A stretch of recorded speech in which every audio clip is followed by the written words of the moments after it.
Okay, let's dive right into this explainer. Today, we're unpacking a truly chilling firsthand account from a legendary and honestly super secluded section of Lahore's massive Miani Sahib graveyard. Now, the source material actually starts with a pretty stark warning. If you've got a weak heart, you might want to click away. We're looking at a journey into a space so shrouded in mystery that locals are literally terrified to walk there, even in broad daylight.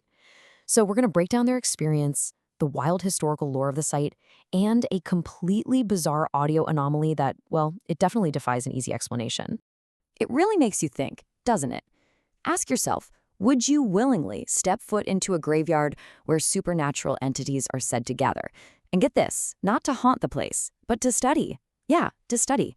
In the local lore, djinns are unseen beings, and according to the legend we're exploring today, they come to this exact spot in Lahore for a very specific purpose. So this isn't your run-of-the-mill ghost story. It's actually a narrative about this otherworldly classroom that has terrified, but also totally fascinated, locals for generations. So, as the primary host from our source material, Tahir, enters the graveyard, he immediately notes something deeply unsettling. He actually describes getting this overwhelming, super heavy feeling in his chest, along with a sudden spike in intense paranoia. And you know how graveyards are naturally pretty quiet, right? Well, he points out that the silence here is, as he puts it, a completely different kind of silence. It's oppressive, it's eerie, and honestly, he says it feels strangely populated, even though it's broad daylight and completely empty of people. He just keeps mentioning this undeniable feeling that he is not alone. To really grasp just how isolated this spot is, we have to trace the exact physical path the host took. I mean, they didn't just accidentally stumble upon it. First, they had to navigate deep into the sprawling Miani Sahib graveyard, eventually passing the well-known shrine of Hazrat Ghazi Ilmuddin Shahid. And then from there, it's just a few deliberate steps further, plunging straight into a much more hidden, secluded area. That specific path really isolates the location from the rest of the cemetery. It acts almost like an invisible boundary line between the normal, everyday world and this deep, supernatural legend. And this brilliantly illustrates what happens the moment they cross that threshold. The whole atmosphere just shifts. Right away, visitors are hit with a strict sign ordering them to take their shoes off before even entering the perimeter. Inside, the air is just incredibly thick with smoke from lit incense sticks, or agrabahtis, and these flickering little clay lamps called diyas. You've got flex banners clearly labeling the area, but the thing that really stands out, every single grave in this specific enclosure is draped in identical ceremonial sheets. It's clearly a highly organized and deeply revered space. Right within that boundary, the host points out exactly 7 graves. And they aren't just thrown about randomly either. They're actually arranged in these very distinct clusters. You've got a group of 3, a group of 2, and then 2 more situated just slightly further ahead. But the wild part, the thing that immediately ties these 7 graves together, is that they are all covered in that exact same distinct ceremonial cloth we just mentioned. It's a massive visual signal to anyone visiting that, hey, these 7 graves aren't inextricably linked to this one powerful legend. So, who exactly commands this kind of intense reverence? Well, the placards and banners at the site list his full title as Fakhri Sadat Maj Zube Haq Hazrat Syed Saki Shah Ali Sarkar Kalandar. But, to the locals of Lahore, he's universally known by a much more intimidating name, Jinnan Wali Sarkar, which literally translates to the Master of Jinns. This is the historical figure at the very heart of the mystery. It's his legacy that commands all that intense respect and, yeah, the absolute fear that just completely permeates the site.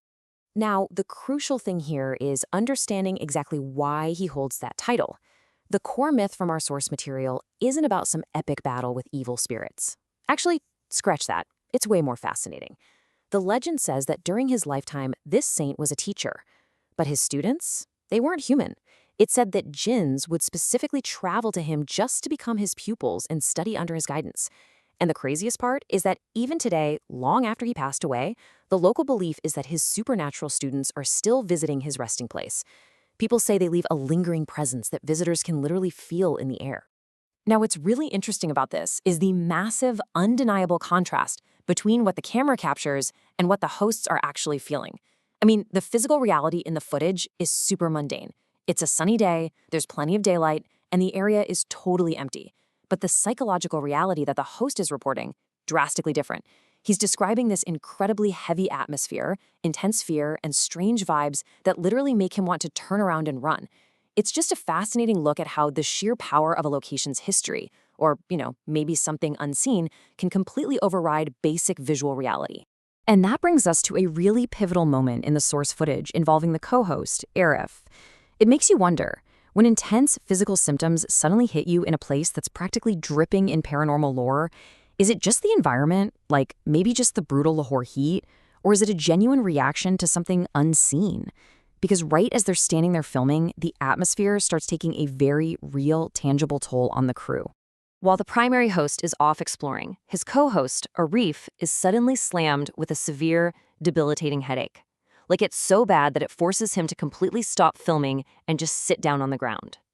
Now, when they ask him about it on camera, Arif tries really hard to stay logical.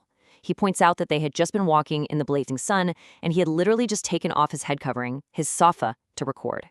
He is desperately trying to blame the sudden wave of pain on the heat.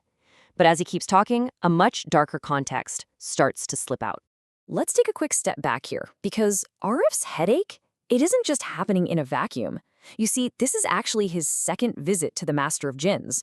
During his first visit, he brought along another friend named Wakas. They explored the shrine, found it completely silent, just like it looked today. And honestly, they felt absolutely nothing unusual at the time. But the timeline takes a crazy turn when they got home that night to review their footage. And that whole experience is exactly why, on his return visit today, his body is suddenly reacting with such intense, unexplained pain. The real reason Arif is so incredibly on edge during this second trip is entirely because of what they found on that initial video file. With literal goosebumps popping up on his arms, he tells his co-host that while they were standing in dead silence during visit number 1, their camera's microphone picked up something else entirely. When they played the tape back in the safety of their own home, they were absolutely horrified.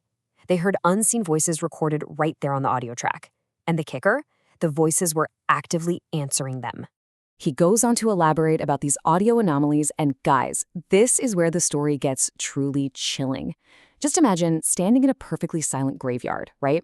Then you go home, you put your headphones on, and you hear someone whispering right next to you on the tape.